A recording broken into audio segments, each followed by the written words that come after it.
Olá, sejam bem-vindos ao episódio especial do podcast Caminhos da Floresta, hoje num novo formato. Eu sou a Maria Cecília, estudante de Engenharia Florestal do segundo período, e hoje vamos falar um pouco mais sobre insetos polinizadores.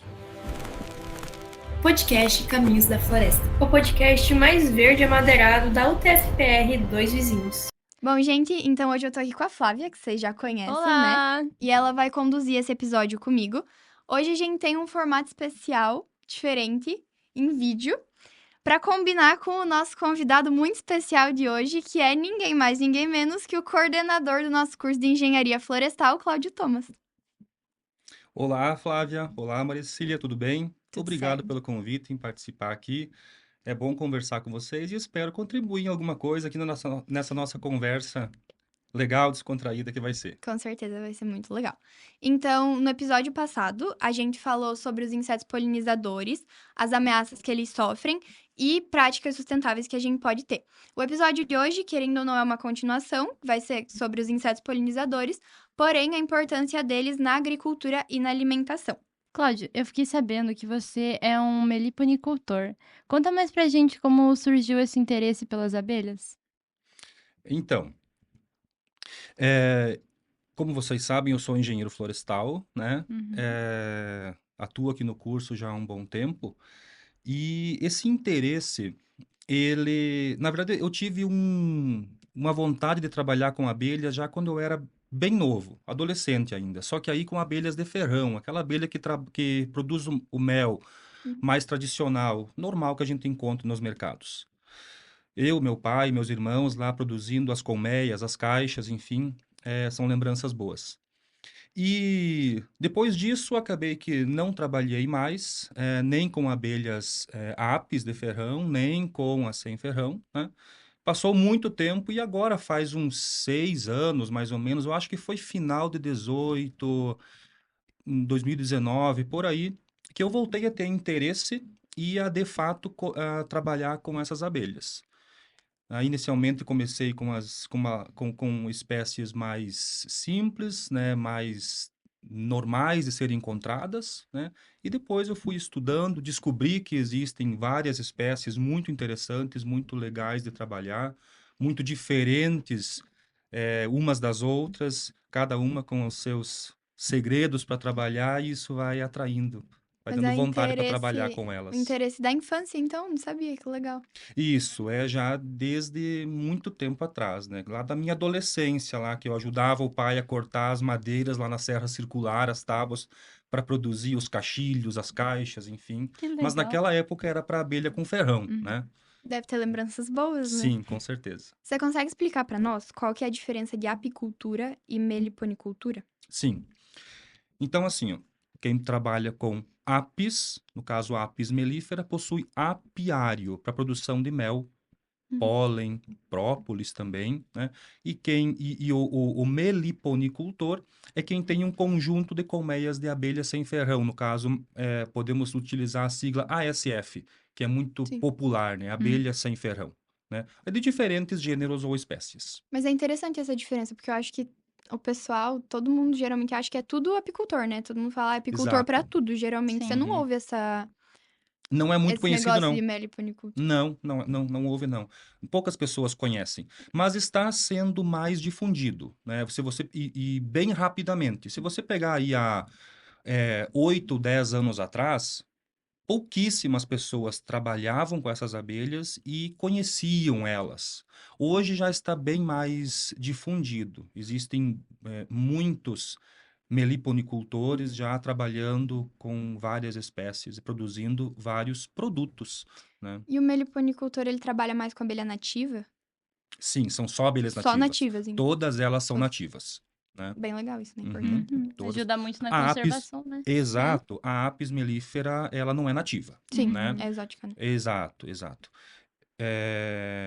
O meliponicultor, não. Todas Todas essas, nativas. os gêneros que eu falei, as espécies que eu Aham. falei, dentre outros, nós temos no Brasil mais de 2.000 espécies conhecidas hoje de abelhas nativas nossas. Uhum. A grande maioria delas como abelhas solitárias, que não que não vivem em colônias, não vivem em sociedade, né?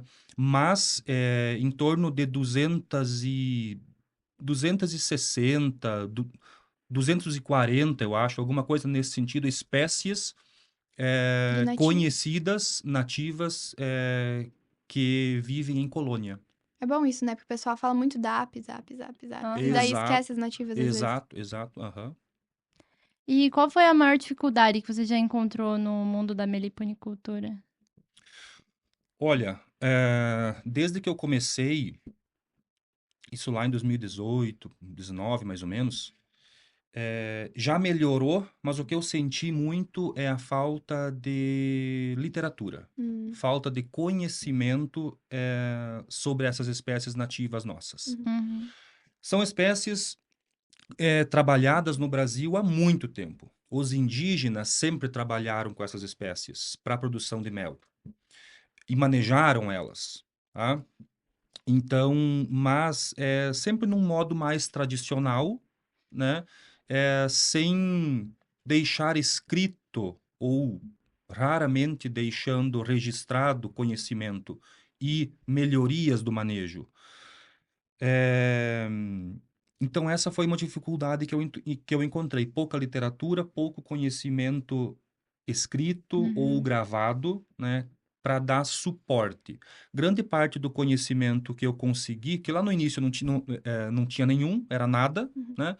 É, tem muita coisa hoje na internet, tem muito livro, tem muito artigo, porque de alguns anos para cá, essa pesquisa começou a acelerar, ela começou a se difundir bastante.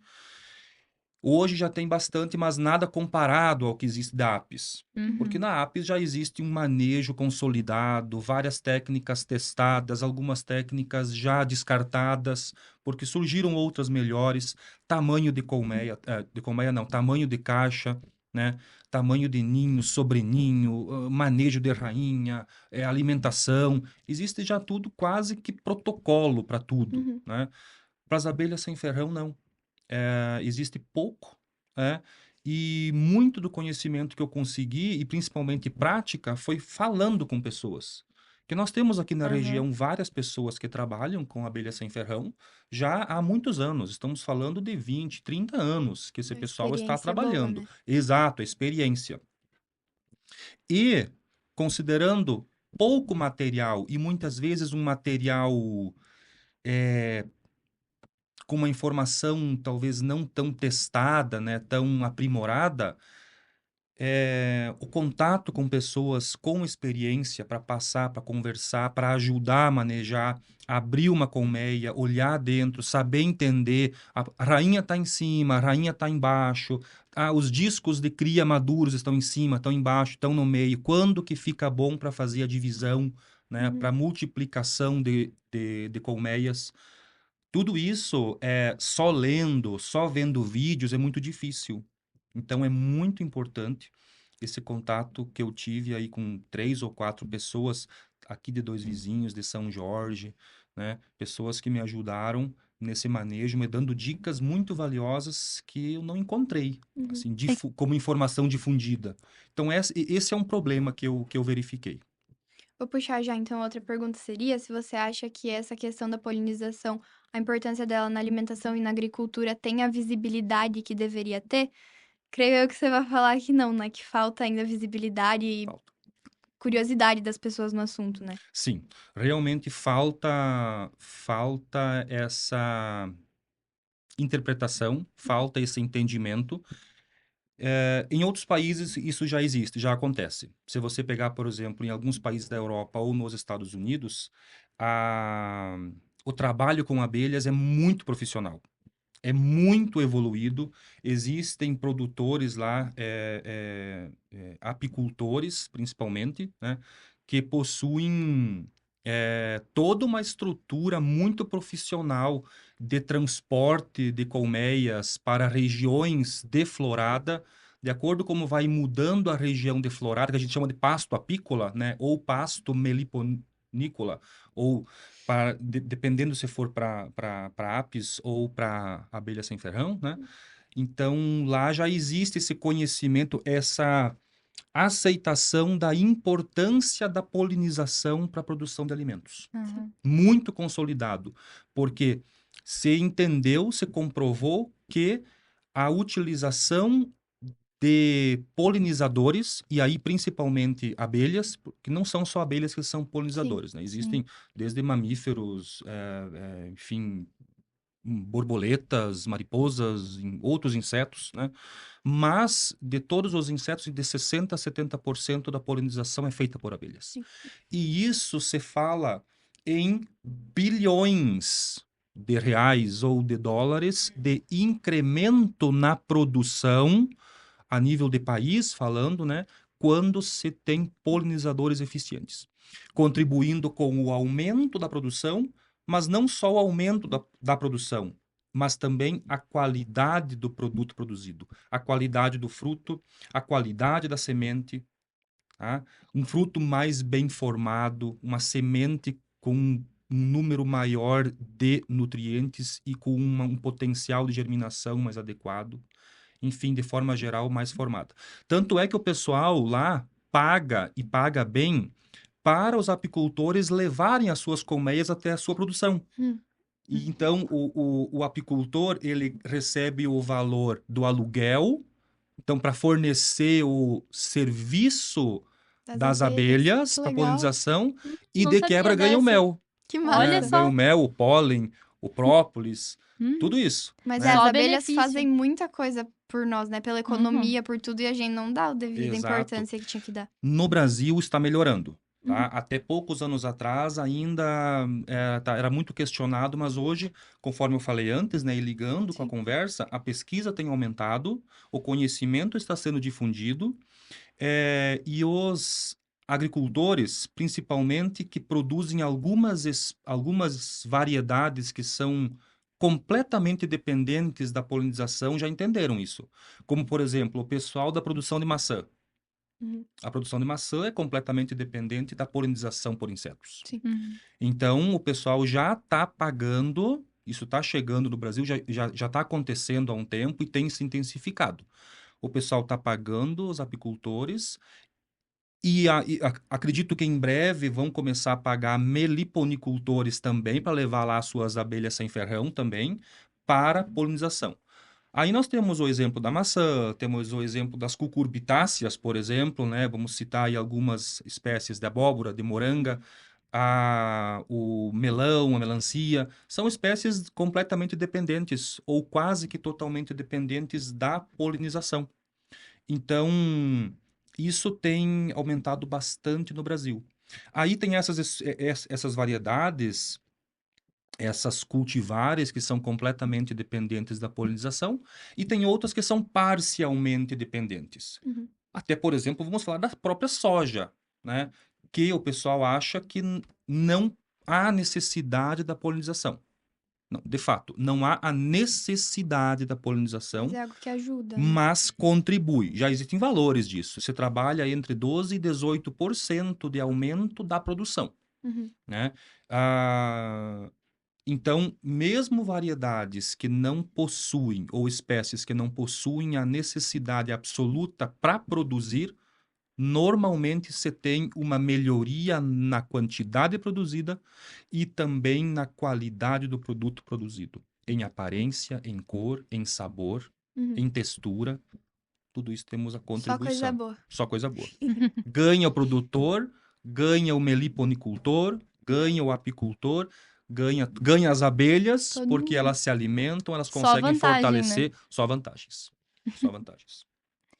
E como essas abelhas nativas, elas podem ajudar no nosso ecossistema e também nas plantas da nossa região? Olha, por ser um polinizador extremamente eficiente, e por elas serem seletivas, a abelha sem ferrão é muito seletiva quanto à flor que ela frequenta, que ela visita. Eu costumo dizer, meio que de forma carinhosa, ela é enjoada. Por quê? Se a flor não tiver o tamanho, a cor, o perfume, a estrutura de pétalas, anteras, capítulo, enfim, se não tiver a estrutura que ela gosta, Não vai. ela não gosta, ela meio que rejeita. Uhum. Ela procura. Nas minhas colmeias mesmo, eu tenho que alimentar com muita frequência, boa parte do ano, mesmo tendo algumas espécies florescendo, porque elas não vão, elas não querem. Diferentemente da apis, fazendo um comparativo novamente. A apis, ela não é seletiva. Aí Ela facilita. ela visita todo tipo de flor. Uhum. Todo tipo de flor. Algumas ela não consegue polinizar. Uhum. Flores grandes, como por exemplo o maracujá, um exemplo muito típico, por Uhum. exemplo, que precisa lá de de uma espécie de uma mangava de grande porte para conseguir Bem polinizar. específico, né? Bem específico também, né? Então, é, elas são muito importantes para o nosso ambiente, justamente por essa seletividade delas. Uhum. Porque existem várias espécies de abelhas sem ferrão, cada uma com suas preferências. E por isso é muito importante que elas sejam preservadas para não se perder com o tempo. Porque existem algumas variedades de plantas, de árvores, de espécies nativas que dependem exclusivamente de uma espécie de abelha para Sim, poder pois é. polinizar e produzir sementes, frutos, enfim, reproduzir, né? E se as Então, abelhas se perdem, a espécie também vai. exatamente. E vemos aí um empobrecimento da quantidade de abelhas nas nossas florestas. Sim. Estou falando Uhum. agora especificamente de abelhas sem ferrão, nativas Sim. nossas, né? Tem alguma espécie de plantas que você consegue perceber na sua produção que as abelhas têm uma preferência? Sim, tem. Assim, dependendo da época do ano, Uhum. tá? Elas frequentam flores diferentes.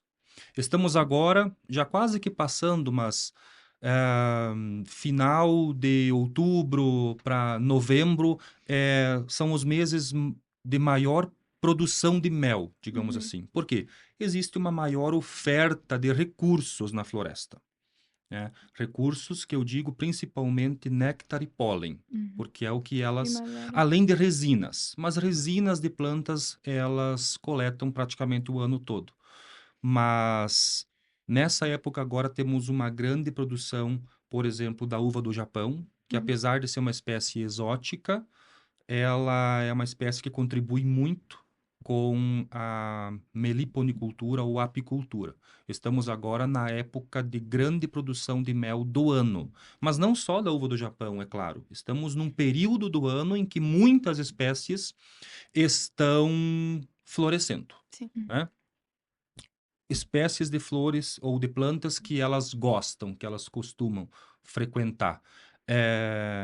Mirtáceas, Uhum. de forma geral, né? Uhum. Pelo tamanho e pela estrutura da flor delas, elas gostam. Tá? A uva do Japão, conforme eu já falei. Eucaliptos que produzem flores, Uhum. né? Também frequentam bastante. E uma variedade de plantas de pequeno porte.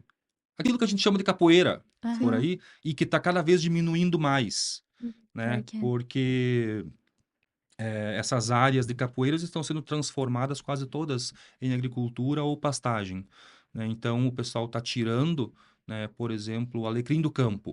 O alecrim do campo ele é responsável pela produção de própolis verde. Já ouviram falar do própolis verde? Não. Não. Existem vários tipos de própolis, são classificados geralmente por cores, né? Tem o própolis preto, própolis marrom, própolis azul, própolis verde, própolis vermelho, né? E, teoricamente, cada um com propriedades diferentes.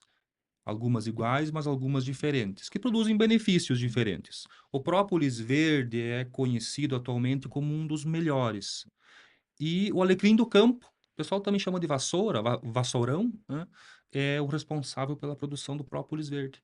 E está cada vez mais difícil de encontrar, porque ele é retirado para o avanço das áreas de agricultura ou pecuária, que são importantes também, né? Mas as abelhas têm perdido espaço nesse sentido. A agricultura, a pecuária é importante também, mas o povo esquece que não é só isso que tem, né? Às Também. vezes. É, Que também. comentamos no episódio passado também, né? Delas Sim. perdendo o habitat delas, né? Complicado. Exato. Uhum. E falando em perda de habitat, como que você acha que a gente pode incentivar cada vez mais a polinização e a preservação dessas espécies? Olha, uma das formas que eu entendo que... Não é uma pergunta simples, Uhum. né? É. O incentivo à polinização, eu acredito que seja eficiente apresentando informações de aumento de produtividade. Com o aumento da produtividade, você automaticamente aumenta os lucros da produção, Aí chama atenção, né? chama É. atenção. Não só da quantidade de produto, mas também da qualidade do produto, que produtos mais bem formados, produtos mais coloridos, Consegue pôr um valor mais alto em cima, né? exato, um valor mais alto, ele tem uma valorização Sim. maior. Então, nesse sentido, eu acho que é um caminho para conscientização, né? Para estimular cada vez mais a polinização. Outra questão é o incentivo das novas gerações, Uhum.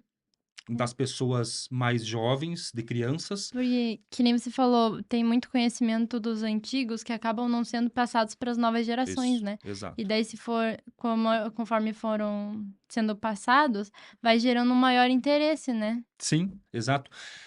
Eu costumo dizer que seria interessante, até por uma questão, aí já vamos para o lado da educação ambiental Uhum. também, né? É, as pessoas poderiam ter uma ou duas colmeias em casa de abelha sem ferrão. Elas são bonitas, observar o trabalho, a movimentação delas é terapêutico, Uhum. né? Acalma, né? Além disso, você está produzindo o seu próprio mel e que, dependendo da variedade da espécie, não é tão pouco assim. Nessa época agora, eu estou produzindo em torno de 1,3 kg, 1,2 kg por colmeia por semana. Nossa, Olha só. bastante. Então, é Quantas interessante. colmeias você tem mesmo? Agora em torno de umas 40, mais ou menos. Nossa, louco. bastante. Pretendo aumentar. Ah, Então, assim, se a pessoa tiver uma colmeia em casa, porque elas são dóceis, elas não ferroam, elas Uhum. não... Enfim, elas desenvolveram formas de defesa, mas principalmente para inimigos naturais, Uhum. né? Se a pessoa tiver uma colmeia em casa, você pode explicar para as crianças os benefícios das abelhas. Você pode mostrar para as crianças a abelha lá na flor, frequentando uma flor, a outra, visitando uma depois a outra, e já entra na explicação da polinização, da importância, do porquê, dos benefícios. e é algo diferente, né? Algo diferente. Antes de você abrir a colmeia lá, você pode tomar o mel de canudinho, porque elas fazem o mel em potinhos, Legal. né? É Aham. completamente diferente do que a abelha apis, que faz em favos, Aham. né? Elas fazem em potes, em combuquinhas, né? Que amor, que gracinha. 30 ml, 20 ml, até 40 ml por Olha só. potinho Que de mel. interessante. Então, assim, ó, por exemplo, você, antes de detetizar a casa, ou antes de sair aplicando um inseticida, não são só inseticidas que fazem mal para as abelhas. Fungicidas, herbicidas também estão sendo estudados, porque estão causando mal para as abelhas, não uma mortalidade imediata, mas uma diminuição, prejuízo no sistema digestivo, prejuízo na localização, então muitas Uhum. se perdem, não conseguem voltar para a colmeia, Uhum. uma série de problemas. Então, antes de você começar a aplicar inseticidas ou produtos químicos na casa, você talvez vai começar a pensar, não, peraí, tem a minha colmeia ali, Uhum. né? Mas... E aí, devagarinho, talvez vai começar a desenvolver um senso de, ao invés de pulverizar um terreno todo, a pessoa talvez pense, bom, mas se eu cuidei a minha colmeia lá em casa, aqui no mato também tem. Uhum. Aqui na beirada, nessa capoeira do terreno aqui do lado, talvez também tenha, né? E aí, principalmente nas crianças, talvez venha, as novas gerações, né? Talvez venha a desenvolver um senso mais de responsabilidade ambiental, né? E as colmeias são legais, né? Chamam a atenção. Eu lembro Chama que na atenção. minha escola, ano passado, colocaram uma colmeia de jataí. E daí a gente passava por lá, tanto a gente do ensino médio, as crianças, todo mundo passava e ficava tipo, "Ah, uma colmeia, Uhum. abelhas", a gente ficava tipo, caraca, que legal, né? E Chama daí... atenção, é. E É. as abelhas nativas, elas estão diminuindo bastante. Uhum. Por exemplo, a mandaçaia, que é uma abelha preta com listrinhas amarelas. Aqui na região, ela ainda é encontrada de forma natural, nativa. É um pouco raro, mas encontra-se. Já outras, como as urussus, como a urussu amarela, que é uma abelha linda, completamente amarela, ela não é encontrada mais. Né? Então, nativa naturalmente no ambiente, lá num oco de uma árvore, você não encontra mais ela. Né? Apesar de ser natural e nativa da região. Então, veja a importância dos meliponicultores, dessas pessoas que dedicam um tempo para cuidar, para criar, para manejar essas abelhas. Provavelmente teríamos espécies hoje já extintas se não fosse esse pessoal. Né? Então a questão ambiental vai nesse sentido também. Né? Porque muitos produtores eles querem ter uma colmeia e não têm interesse de multiplicar ela, aumentar. Não, eles só querem ter aquela para observar, olhar, enfim. Como um hobby, né? Como um hobby, exato. Né? Só que as colmeias, elas naturalmente vão fortalecendo, vão crescendo e elas têm a necessidade de multiplicação. Então, acaba que, eventualmente, algum enxame acabe enxameando, né? Um volume de abelhas acaba, se encontrar, isso é importante, se encontrar um local adequado para elas ocupar e fazer o seu ninho, produzir a sua colmeia, elas vão acabar enxameando. E talvez devagar vai se voltando essas espécies para a natureza. Uhum.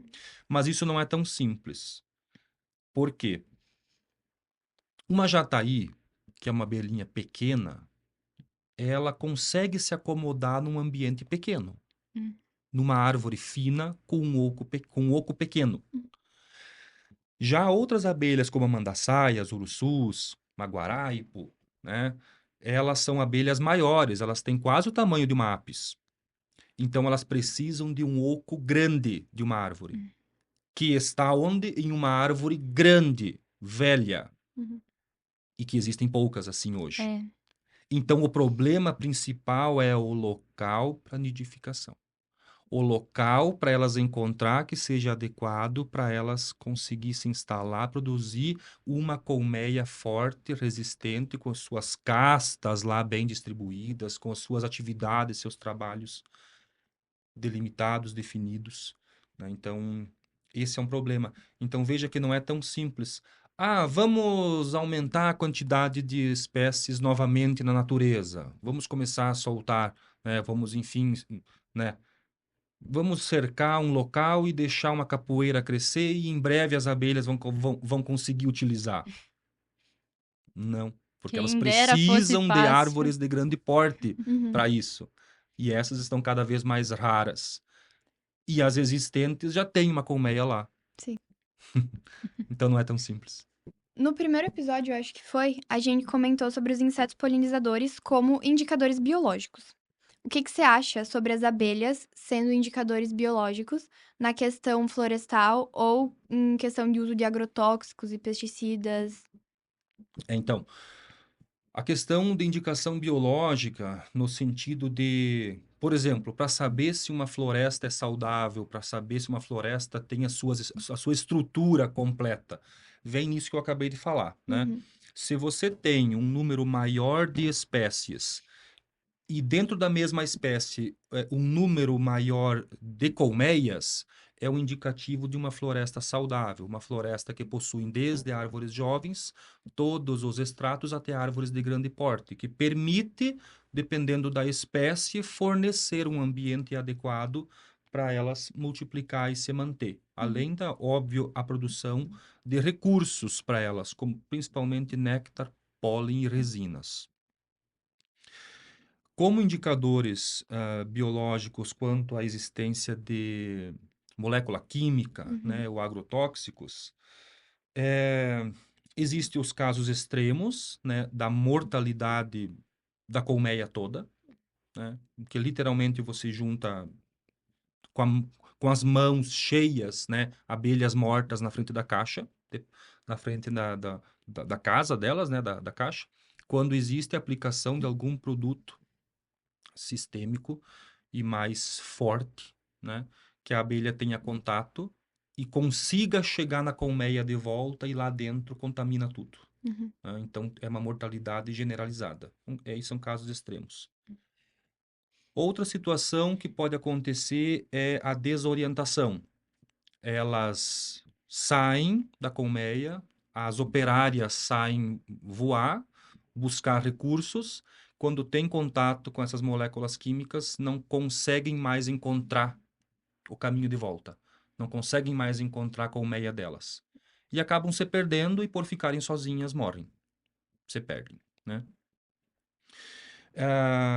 O pessoal chama aí recentemente está sendo falado no colapso das colmeias. Não sei se vocês já ouviram falar alguma coisa nesse sentido. É que você olha para a colmeia hoje, ou tem observado ela, e ela está relativamente forte. Ela trabalha bem, a entrada e saída de abelhas é intensa. E de uma hora para outra, a colmeia definha e morre. Aí você vai lá, olha na caixa, não encontra abelhas. Não está no chão, não está dentro. O que acontece? Ela acaba se perdendo. Então as abelhas saem e não conseguem voltar. Quando a população fica muito fraca, a colmeia fica muito fraca, ela não consegue mais se defender dos inimigos naturais, são atacadas e são eliminadas. Aí nós temos formigas, temos os famosos forídeos, que são o temor dos meliponicultores, né? A mosca soldado, enfim, vários inimigos naturais. Existem algumas tecnologias que também têm atrapalhado as abelhas. Está sendo feito alguns trabalhos em que se está detectando a influência de ondas, da emissão de ondas, né, que estão desorientando as abelhas e elas não conseguem mais voltar para casa também. Estão alterando o GPS natural delas daí. Exato. Coitadinhas. Exatamente. Complicado. Né? Então, existe uma série de fatores que determinam, por exemplo, a contribuição, né, a indicação da pergunta, né? Mas a natureza em si só, ela presta muito serviço pra gente, Presta. né? E a gente, às vezes, não dá Exato, tanto exato. valor. Aquela capoeira que está lá, que aparentemente não está sendo utilizada, está fornecendo recursos para as abelhas e as abelhas estão retornando em qualidade de alimentos.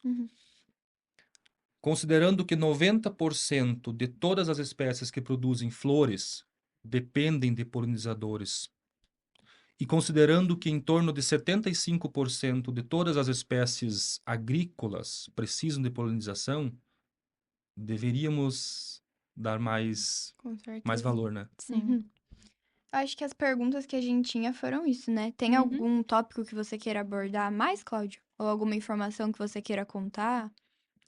Olha, enfim, eu acho que deixar claro que é muito bom, é muito gratificante trabalhar com essas abelhas, ir lá, abrir a colmeia, olhar, mostrar para as crianças, né? Provar o mel direto da caixa. Acho que a gente tem que fazer um dia de campo lá Eu no acho. sítio do Cláudio pra Uma todo mundo visitinha. conhecer Convidadas. como é que é. Estão convidadas. E recomendo que as pessoas conheçam mais, né? Que muitas eu tenho certeza que só conhecem essa abelha pequenininha, a jataí, ou mesmo a mirim, que é aquelas pretinhas pequenininhas também, né? Mas existem muitas outras abelhas, muitas outras espécies muito legais para observar, para trabalhar, né? E talvez podemos marcar um dia para a gente ser mais específico, mais detalhado quanto ao manejo, alguma Sim, coisa nesse podemos sim. sentido. Podemos. Aí a gente consegue falar um pouco mais sobre essas fantásticas nossas amigas aí. Claro. Mas, Cláudio, muito, muito obrigada pela participação. Foi uma conversa muito legal. Eu acho que o pessoal vai gostar muito. Sempre que quiser Agradeço. voltar, É avisa a bem-vindo. gente. Aham, Eu que agradeço. Obrigado pelo convite e espero que tenha contribuído com alguma com coisa. certeza. Com certeza a Contribuiu conversa foi boa. muito. Foi, Foi. Então, já valeu. com certeza. Então, gente, esse foi o nosso episódio de hoje. A gente espera muito que vocês tenham gostado, tanto desse nosso episódio, tanto desse novo formato que a gente trouxe pra vocês. A gente se vê no próximo episódio do podcast Caminhos da Floresta, talvez com outro bolsista produzindo conteúdo pra vocês, mas conteúdo vocês terão. Muito obrigada e tchau! Tchau!